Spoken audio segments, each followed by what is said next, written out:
जय जय श्री राधा गोपीनाथ की, श्रीला प्रभुपाद की, निताई गौर प्रेमानंदे।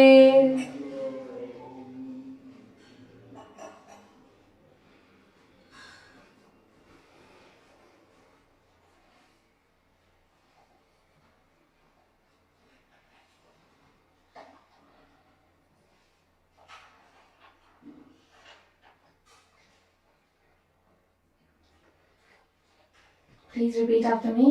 Om Namo Bhagavate Vasudevaya. Om Namo Bhagavate Vasudevaya. Om Namo Bhagavate Vasudevaya. Narayanam Namaskritya Naram Chaiva Narottamam Devim Saraswatim Vyasam Tato Jayamudiraye Krishnaya Vasudevaya Devaki Nandanaya Cha Nandagopakumaraya Govindaya Namo Namaha.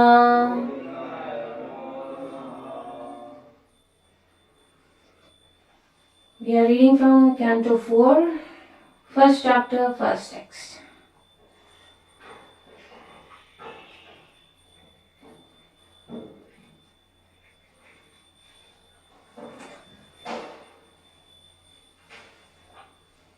So Canto 4 is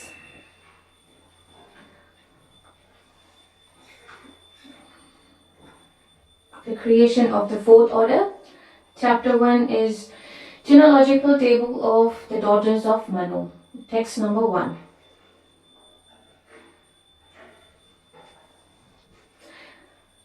I'll do word to word. Please repeat after me. Maitreya Vacha. Maitreya Vacha. Manas. Manos. Tu. Shatarupayam. Shatarupayam. Tishraha. Kanyas. Cha. Jaggire. Akutir.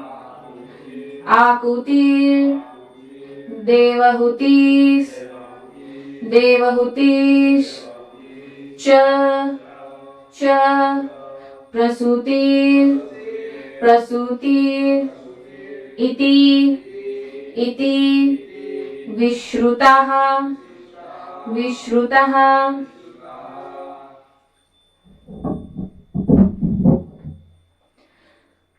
Maitreya Vacha. Manostu Shatarupayam. Tishrah Kanyascha Jiggire.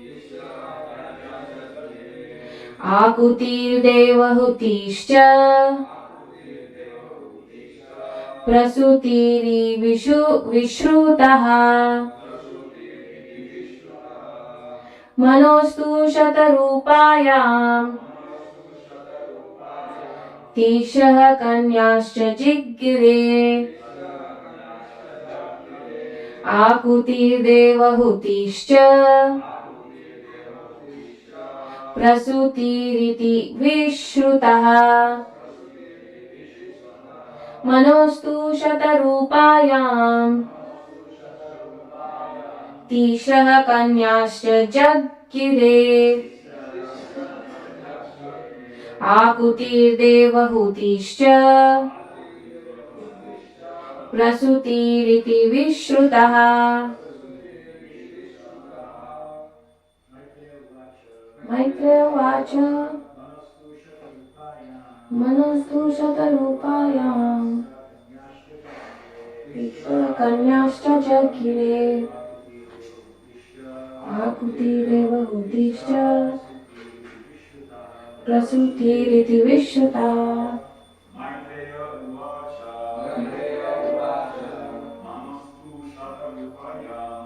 स्तुशतरूपायां तिस्रकन्याश्च जगिरे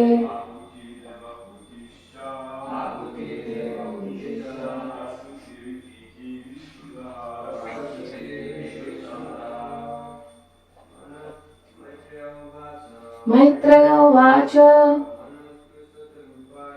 मनोस्तु शतरूपायां तिस्रकन्याश्च जगिरे आकुतिदेवहूतिश्च प्रसूतिरिति विश्रुता Maitreya उवाच मनोस्तु शतरूपायां तिस्रकन्याश्च जगिरे आकुतिदेवहूतिश्च प्रसूतिरिति विश्रुता. Word to word translation. Maitreya Uvacha.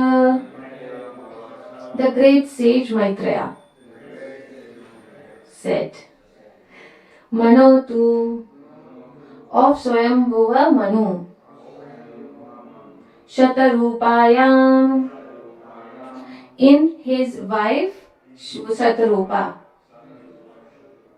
Tishraha 3 Kanya cha daughters also Jagire gave birth Akutihi named Akuti Devahutihi named Devahuti Cha also Prasutihi named Prasuti Iti thus Vishrutaha well known. Translation.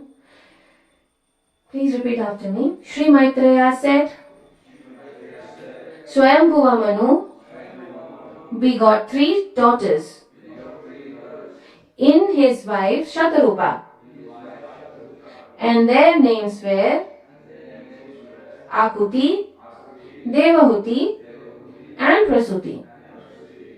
Purport by His Divine Grace A.C. Bhaktivedanta Swami Srila Prabhupada ki Jai. First of all, let us offer our respectful obeisances unto our spiritual master, Om Vishnupada Shri Srimad Bhakti Siddhanta Saraswati Goswami Prabhupada, by whose order I am engaged in this Herculean task of writing commentary on the Srimad Bhagavatam as the Bhakti Vedanta purports. By His grace, we have finished 3 cantos already, and we are just trying to begin the 4th canto. By His divine grace, let us offer our respectful obeisances unto Lord Chaitanya, who began this Krishna consciousness movement of Bhagavad Dharma 500 years ago. And through His grace, let us offer our obeisances to the 6 Goswamis. And then let us offer our obeisances to Radha and Krishna, the spiritual couple who enjoy eternally in Vrindavan with their cowherd boys and damsels in Vrajabhumi. Let us also offer our respectful obeisances to all the devotees and eternal servitors of the Supreme Lord. In this fourth canto of Srimad Bhagavatam, there are 31 chapters. And all these chapters describe the secondary creation by Brahma and the Manus. The Supreme Lord Himself does the real creation by agitating His material energy. And then, by His order, Brahma, the first living creature in the universe, attempts to create a different planetary system and their inhabitants, expanding the population through his progeny like Manu and other progenitors of living entities who work perpetually under the order of the spiritual Lord. In the first chapter of this fourth canto, there are descriptions of the three daughters of Swambhuva Manu and their descendants. The next sixth chapter describes the sacrifice performed by King Daksha and how it was spoiled. Thereafter, the activities of Maharaj Dhruva are described in 5 chapters. Then, in 11 chapters, the activities of King Pruthu are described. And the next 8 chapters are devoted to the activities of the Pracheta kings. As described in the first verse of this chapter, Swambhuva Manu had 3 daughters named Akuti, Devahuti and Prasuti. Of these 3 daughters, one daughter, Devahuti, has already been described, along with her husband Kardama Muni and her son Kapila Muni. In this chapter, the descendants of the first daughter, Akuti, will specifically be described. Swambhuva Manu was the son of Brahma. Brahma had many other sons, but Manu's name is specifically mentioned first because he was the great devotee of the Lord.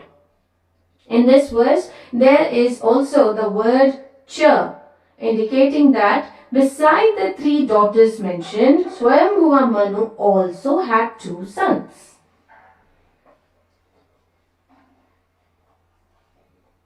So before we start, let's do the Mangalacharan prayer together.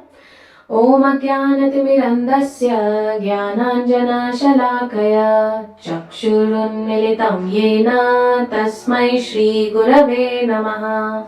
Shri Chaitanya Manobhishtam Stapitam Yena Bhutale Swayam Rupa Gadamayam Dadati Swapadantikam. He Krishna Karuna Sindhu Dinabandhu Jagatpate Gopesh Gopika Kanta Radha Kanta Namostute.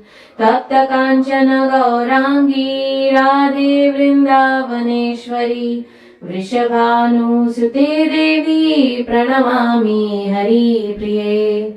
Vancha kalpatarubhyascha kripa sindhubhya eva cha patitanam pavanebhyo vaishnavebhyo namo namaha. Hare Rama Hare Rama Hare Rama iva kevalam kalo nastyaiva gatiranyatha. Shri Krishna Chaitanya Prabhu Nityananda Shri Advaita Gadadhara Shrivasadi Gaura Bhakta Vrinda. Hare Krishna Krishna Krishna Hare Hare Hare Rama Rama Rama Hare Hare. Mukam karoti vachalam pangum langayate girim yat kripatamaham vande Shri Gurum Dinatarinam. Tamadam Chaitanyameshwaram.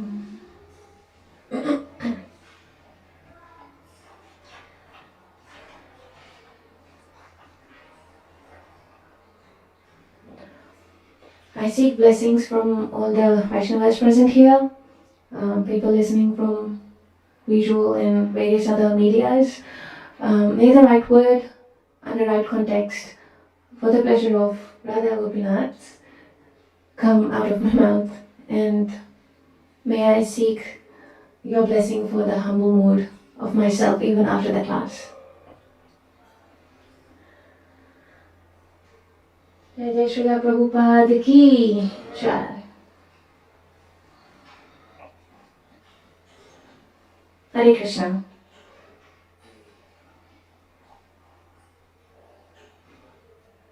Hare Krishna. Thank you. I thought you all are tired. Saturday morning, the first day of weekend.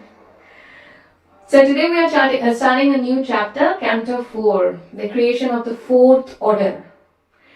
And this is chapter 1, the genealogical table of daughters of Manu.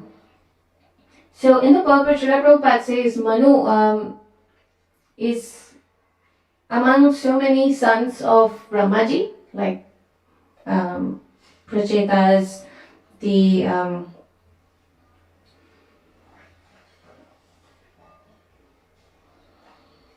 the Prajapatis, why Manu is the most topmost, and why Manu has been always described in different books, different shastras.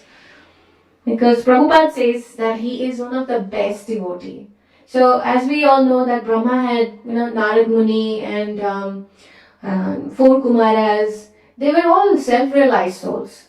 And Brahma was given this order to go down and progenate, flood the earth with population, good population. So Brahmaji, as a good devotee, he followed his Lord's order and he did it. But the good population were so good that they were not interested in creating any further population. So like Narad Muni, he was a Bal Brahmachari. Then four Kumaras, they said they don't want to go any further. They want to be little kids and they want to just take Lord's name and meditate on it. So the purpose of Brahmaji procreating more jivas was like in question. What should I do now? These souls are so realized, they know the problem of getting entangled into the family life and things like that. They are so self-realized that they don't want to go any further. So what should I do? So he had then Manu. So Swayambhuva Manu was his son. So he ordered the same thing. Then he created Chatarupa. So when he made them both married, they had children. So they had 5 children. So in this shloka, they are talking about 3 daughters. And the word cha. So where is this cha? This third line. Akutishcha Devahutishcha. So along with Akuti, Prasuti and Devahuti, Manu Maharaj and Shatarupa Mata had 2 more sons. Uttanpad and Priyamvrata. Thank you. So if we know Dhruv Maharaj's story, so Dhruv Maharaj is actually Uttanpad's son. And Priyamvrata, Maharaj Priyamvrata had 100 sons. So together, they all ruled these 7 islands. So the 7 islands are basically, it's kind of a disc where you have earth. Along with earth, there are other islands as well. But nowadays, what we know, in earth only, we have 7, continents. So like America, Africa, things like that. They are different than what these Maharaj and these great souls have ruled. Those are different. But yeah, they somehow match. 7 islands, 7 continents. So the story of 100 sons of Priyamvrata Maharaj was such that 100 sons had to do Ashwamedh Yajna.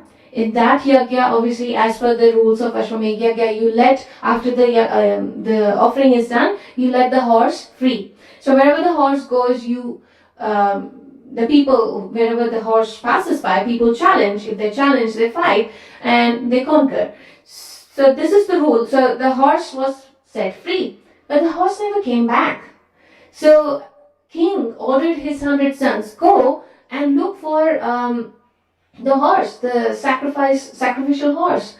So they all look here and there, like they all spread out in 4 different directions, but they couldn't find it. So they started digging. They started digging the earth. And through digging the earth, because someone said that, this sacrificial horse has been buried inside the earth. So they started digging the earth. When they're digging through their digging of this earth, this sagar has come into place. I think I'm mixing it. Sagar, isn't it? Okay. So there are a few points from this text which I have taken out, and it's in one of your printouts. So the first thing what in the purport Srila Prabhupada is doing is, as he's starting the 4th canto, the first chapter of 4th canto, first text, he is paying obeisances. So praying to the Guru and Guru Parampara is very important. Through this, we learn that whenever we start anything new, or whenever we are in the mid of something and we are starting a new chapter, we should always pray. So whom should we always pray? Obviously, Lord is there, but the prayer should always start from the Guru. So we should pray our obeisances to our Guru. This is what Srila Prabhupada is doing on the first para of this purport, where he is paying obeisances to his Gurudev, Srila Bhakti Siddhanta Saraswati Goswami, and then he is going further to his Guru, and then he is going to Srila Chaitanya Mahaprabhu, because through Chaitanya Mahaprabhu we have received this scriptures, these Vedas, in a very simple manner. And then he is going further to understand that this magnanimous work is coming from them to him, through him to us. So Srila Prabhupada has basically translated all the chapters in Srimad Bhagavatam till Canto 10. And he has not only just translated, he has also put the purport in such a way that it gives us the understanding of the Lord. It gives us the understanding of how Lord wanted us to understand. Because there, as you know, there are so many scholars in the world. They all translate this beautiful shlokas, this beautiful Sanskrits into their understanding. So as per them, they understand, and as per them, they translate it. But this is what Srila Prabhupada has done. He has not put his own concoction, he has not put his own understanding. He has put his understanding of what his Gurudev wanted him to do. And through that, he has explained this beautiful Vedas through Srimad Bhagavatam.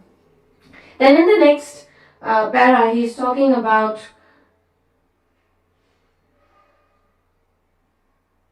the fourth canto. So how does the fourth canto come into being? Like the third canto was talking about Devahuti and Kapila Dev Muni. So Devahuti was one of the daughters of Swayambhuva Manu. So one daughter's description has already been described in Canto 3. So now the second daughter, which is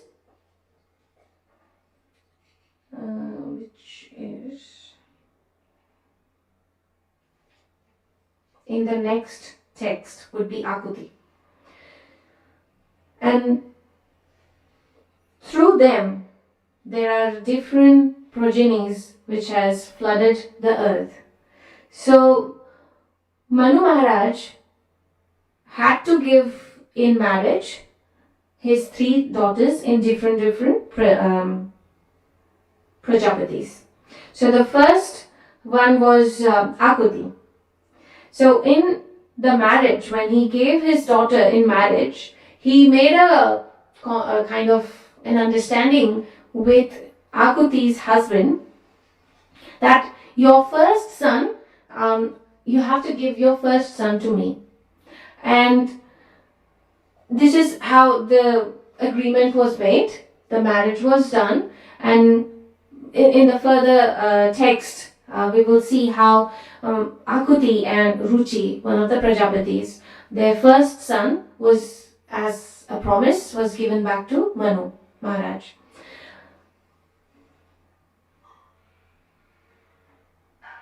Then the breakup of the whole Canto 4 was described in the second para of Srila Prabhupada's purport. I would like to just touch base on a few chapters after this, few texts after this first text. Is the son from Akuti and Ruchi was Yagya. And as a promise, Yagya was supposed to be given to Manu Maharaj. Now, why did Manu Maharaj say, your first son, I would like to have your first son? Because Yagya was actually one of the incarnation of Lord himself. So, Manu Maharaj wanted to have a capable devotee who can rule the heavenly planets. So, basically, Yagya, the son of Ruchi and Akuti, was the king of heaven, which is Indra. That's what Swayambhuva Manu had in his mind, and that's why he asked for this promise from his daughter and his son-in-law.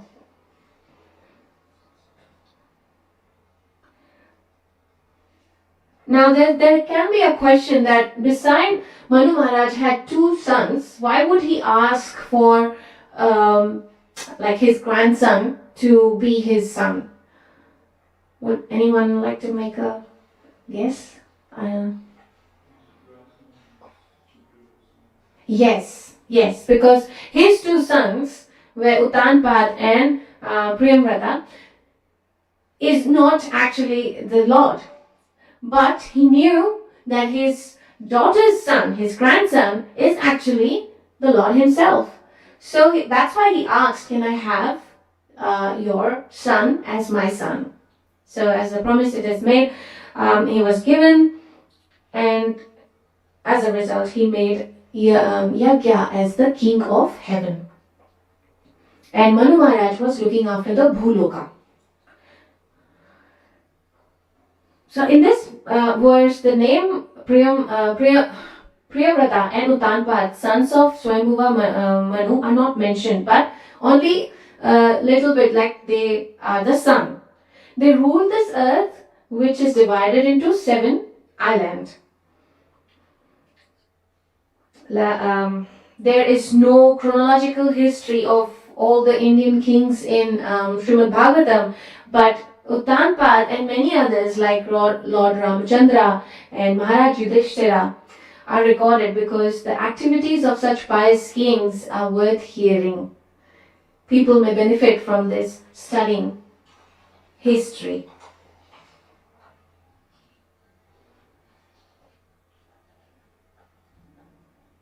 So just like how in Bhagavad Gita 9.34, where the Lord is saying, only you have to do is do prayers, pranam, and listen to my glories. This is how I will help you to get out of this material world. Namaskuru, the act of humble obeisances, effectively neutralizes vestiges of egoism that may arises in performance of devotion. So while we are doing devotion, we might have this ego, this pride coming up. But when we often do obeisances to the Lord, to the devotees, that egoism gets cut off. And thus we free our pride.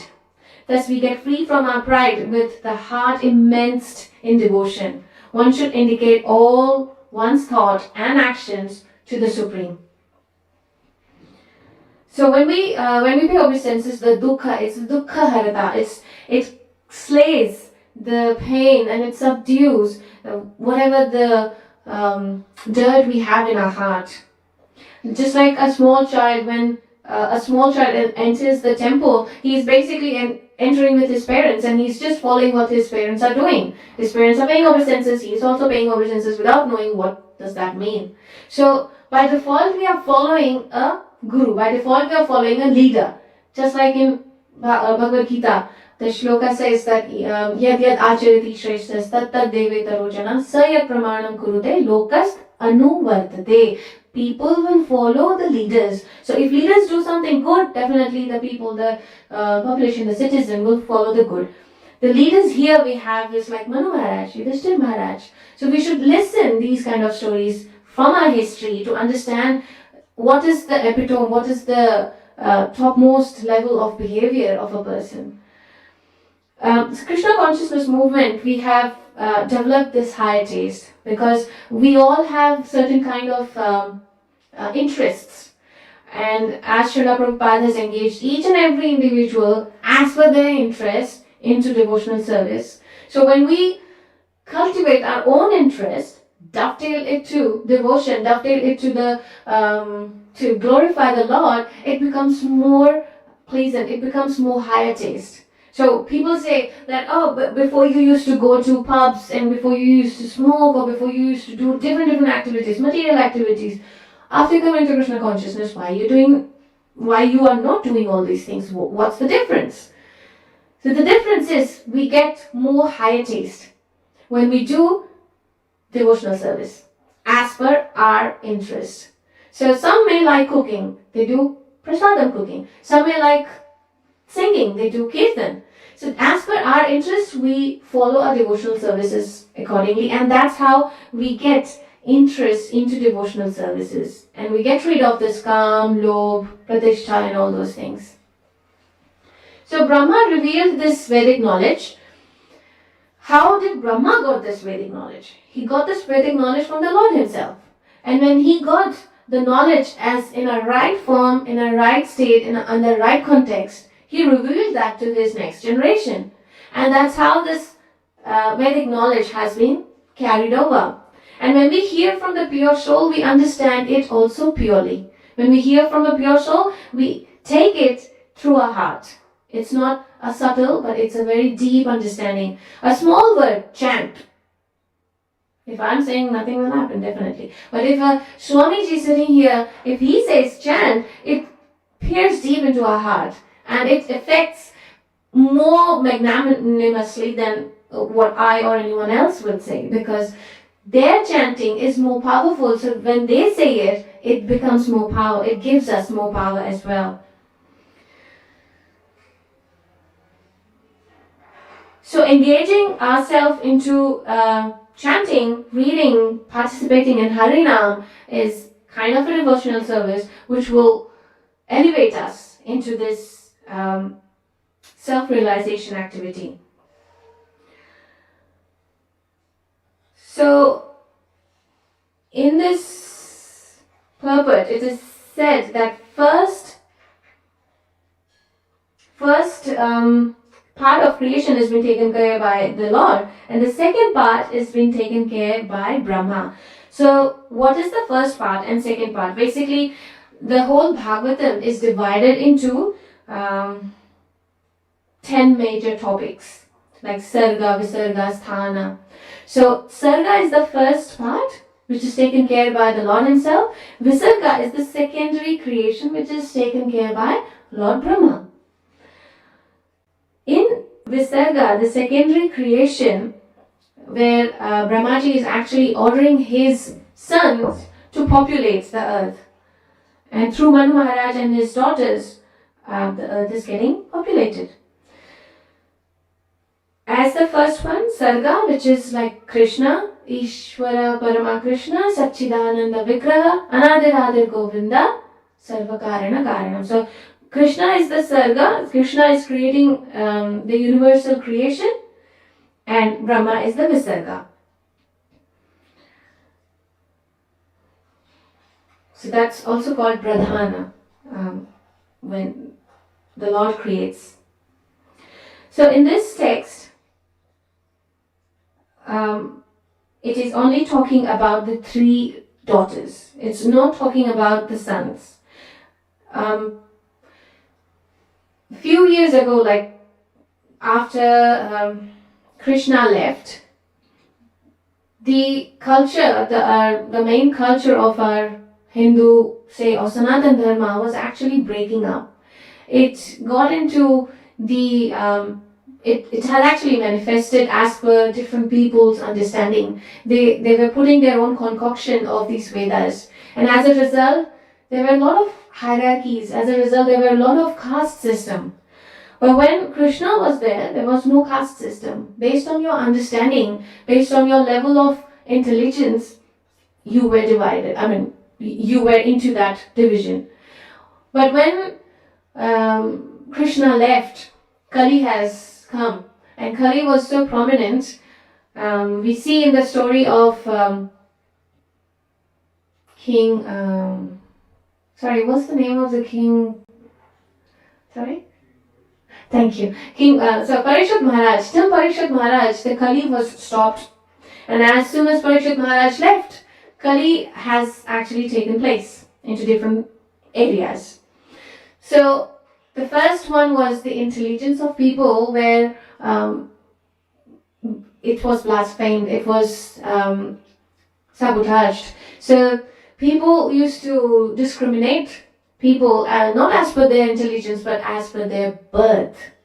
So birth was not the criteria of division of Varnashrama. Birth was never, but now after that era, it has become prominent, and people were praising Brahmana's son as Brahman. Srila Prabhupada ki jai. And a Kshatriya's son as Kshatriya, even though the Kshatriya's son doesn't have the Kshatriya's qualities. So it's like if a doctor's son has come into being, is he automatically a doctor? No, he has to go through certain education, certain qualification to become a doctor. But in caste system, we have forgotten that part, and what we have done is Brahmana's son or daughter is Brahmana automatically, even if they don't show that qualities of a Brahmana. And as a result, the idea, the knowledge of Vedas have completely broken. And people have taken the females as a very lower species. Females were not considered to be kind of a humans. If we see in 1800s in UK side, the Europe side, females were disregarded. They were not considered to have a soul. Female are soulless. And coming back to India, females were under like parda. They were stopped from sharing their viewpoints. They were stopped from going in front of other females. Forget about males, other females as well. So these stoppage of these, especially women, has been so prominent in our history that women were not given a good role in the society. So when there is a woman who wants to come up, it's only because of her husband who is pushing her to come up and to show the world that women are not restricted to home only. They have got other good qualities which this world needs it. So example, if you have heard, please say yes or no. Have you heard the name of Rani Rashamani? Asking to these Matajis, have you heard the name of Rani Rashamani? No, see, this is what our history doesn't tell us the whole story, the whole epitome of what actually a small leader of a small, village has done so much of great things. So Rani Rashamani was born in Bengal, and she has actually taken off so many taxes, because at that time it was British rule, and there were so many unwanted and dominating taxes which were imposed on to Indian people. And she was the first lady who fought against the ruler and said that this is such a hard thing for a normal person. So basically, I'm talking about the water tax. Water tax was supposed to be put in 1800, and she understood that this is not easy. Where is she getting all these energies from? She was very much divine. She was very much God conscious. Whatever she used to do, she used to always think that, is this what Lord wants me to do? Am I pleasing the Lord, or am I pleasing my own ego? There were instances when she wanted to do Rath Yatra in her small town, and she was being slayed by different thoughts that she can do it because she's queen of that landlord's wife. She can do it. But constant understanding that am I doing it for myself, or am I doing it for the Lord? And whenever she used to bring this thought in front of people, people used to chastise and laugh at her. How dare Lord comes to you? Who the hell are you? And why not us? We are the great brahmanas of this society. It's not possible that Lord is only talking to you. So she had this humble mood through which she knew that Lord wants me to do certain things. It's not I want to do certain things. The great mother like Shivaji Maharaj's mother, Jija Mata, she was a great mother. Through the stories of Krishna and Rama, she raised her son, who was a king of those times. And he was raised by a mother only because he lost his father at a very young age. But these are the contribution of women in our society which are not being heard much, which are not being said much, which are not being told to us much. But through the first text, I feel so good that it's talking about the women in our society.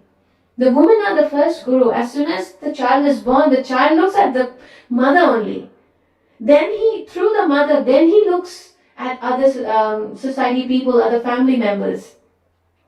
And we don't give that respect to women.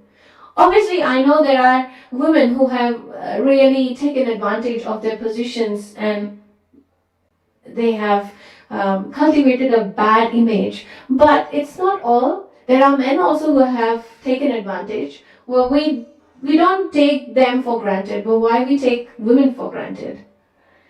The three ladies who are talking, whom we are talking about in this text, they are the first three daughters, first three female souls, female jivas, who actually were the great help in the population. And through them, we understand what is the role of a woman in society, what is the role of a woman in family, and what a woman can give to this society. Um,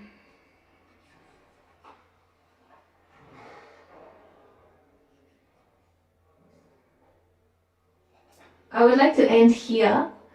If anyone wants to add something or if I have missed anything, it's open. Okay. जय श्री श्रीमद् भागवतम महापुराण की जय, श्रीला प्रभुपाद की जय, हिताय गौर प्रेमानंदे, हरि हरि बोल, श्रीला गुरुदेव की जय.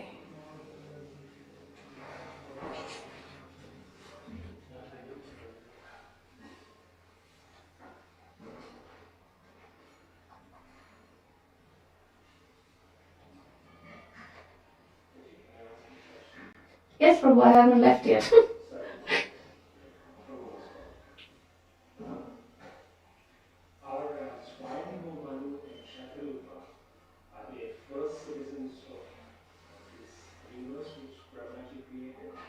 They are not first citizens, but they are the best devotees of Lord Brahma to carry Lord Brahma's order. That's why they are one of the prominent couples. And we might say they are the first, but before them there were other Prajapatis and Rishis, Sapta Rishis, Narad Muni himself, the four Kumaras.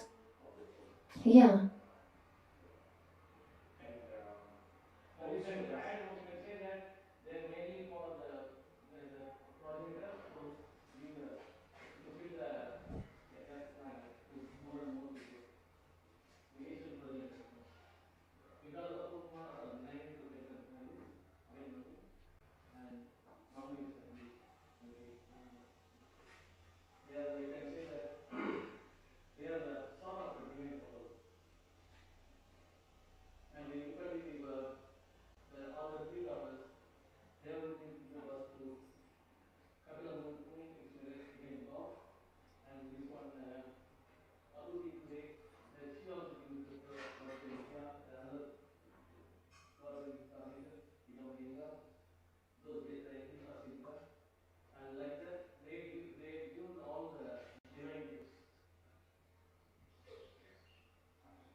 Kamsari Prabhu, would you like to answer that?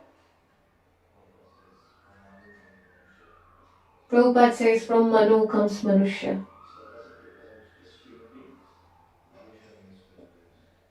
मनुष्य है।